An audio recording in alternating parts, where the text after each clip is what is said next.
அனைவருக்கும் வணக்கம். சட்டம் கிடைத்த முக்கிய அறிவிப்பின்படி மீண்டும் ஆட்டத்தை ஆரம்பிக்கும் கனமழை உருவாகியது. புதிய காற்றழுத்த தாழ்வு பகுதி தமிழகத்தில் பல்வேறு மாவட்டங்களுக்கு நாளை நாட்கள் ஜனவரி மாதம் 3ஆம் தேதி கனமழை எச்சரிக்கை கொடுக்கப்பட்டன. குறிப்பாக எந்த மாவட்டங்கள் கன முதல் மிக கனமழை பெய்யக்கூடும் என்ன முக்கியமான அறிவிப்புகள் தற்போது வெளியாகுள்ளது எல்லாமே இப்ப நம்ம பிரீஃபா பார்க்கலாம். மறக்காம ஸ்கிப் பண்ணாம பாருங்க. உங்களுக்கு கனமழை எச்சரிக்கை பற்றி பல்வேறு புதிய அறிவிப்புகள் உடனுக்குடன் துல்லியமாக தெரிந்து கொள்ள நம்மளோட சேனல கீழ இருக்க ரெக்க பட்டனை கிளிக் பண்ணி சப்ஸ்கிரைப் பண்ணிக்கோங்க. பக்கத்துல பெல் பட்டனை கிளிக் பண்ணிக்கோங்க. இந்த வீடியோ உங்களுக்கு பிடிச்சிருந்தா லைக் பண்ணுங்க. இப்போ வாங்க வீடியோக்குள் போகலாம். தமிழகத்தில் வரக்கூடிய ஜனவரி மாதம் 6ஆம் தேதி வரை குறிப்பிட்ட மாவட்டத்தில் மட்டும் கனமழையும், பல்வேறு மாவட்டங்களுக்கு மிதமான மழை பெய்யக்கூடும் என தற்போது அறிவிக்கப்பட்டனர். அடுத்து வரக்கூடிய சில நாட்களுக்கு 2 முதல் 3 டிகிரி செல்சியஸ் அளவிற்கு வெயிலின் தாக்கம் படிப்படியாக குறைய தொடங்கும் என தற்போது அறிவிக்கப்பட்டனர். குறிப்பாக டெல்டா மாவட்டங்களுக்கு நாளை நாட்கள் கனமழை எச்சரிக்கை கொடுக்கப்பட்டனர்.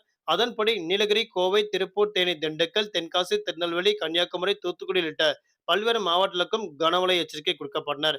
இந்நிலையில் வடகிழக்கு பருவமழை மீண்டும் தீவிரமடைந்து வர உள்ள நிலையில் தற்போது புதிய காற்றழுத்த தாழ்வு பகுதி உருவாக உள்ளதாக இந்திய வானிலை ஆய்வு மையம் தெரிவிக்கப்பட்டனர்.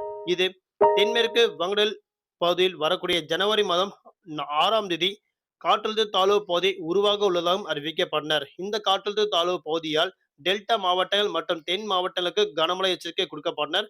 இந்த காற்றழுத்த தாழ்வு பகுதி காற்றழுத்த தாழ்வு மண்டலமாக, அதாவது காற்றழுத்த தாழ்வு மண்டலம் காற்றழுத்த தாழ்வு பகுதியாக வலுப்பெற குறைவான வாய்ப்புள்ளதாக தற்போது அறிவிக்கப்பட்டனர். அது மட்டுமல்லாமல் நாளை நாட்கள் தென் தமிழகத்தில் குறிப்பிட்ட மாவட்டங்கள், வட தமிழகத்தில் பல்வேறு மாவட்டங்கள் நாளை நாட்களும் மிதமான மழை தொடரும் அறிவிக்கப்பட்டன. அதன்படி நாளை நாட்கள் தலைநகர் சென்னை பொறுத்தவரை வானம் ஓரளவு மேகமூட்டத்துடன் காணப்படும். ஒரு சில பகுதிகளில் லேசர் முதல் மிதமழையும் அவ்வப்போது இடியக்கூடிய கனமழை பெய்யக்கூடும். அதிகபட்ச வெப்பநிலையாக 31 முதல் குறைந்தபட்ச வெப்பநிலையாக 28 டிகிரி செல்சியஸ் வரை இருக்கக்கூடும் என தற்போது அறிவிக்கப்பட்டனர். நாளை நாட்கள் மீனவர்களுக்கு எந்த விதமான எச்சரிக்கை கொடுக்கப்படவில்லை என தற்போது அறிவிக்கப்பட்டனர். அடுத்த சில நாட்களுக்கு கனமழை அல்லது மிதமான மழை நீடிக்கும்.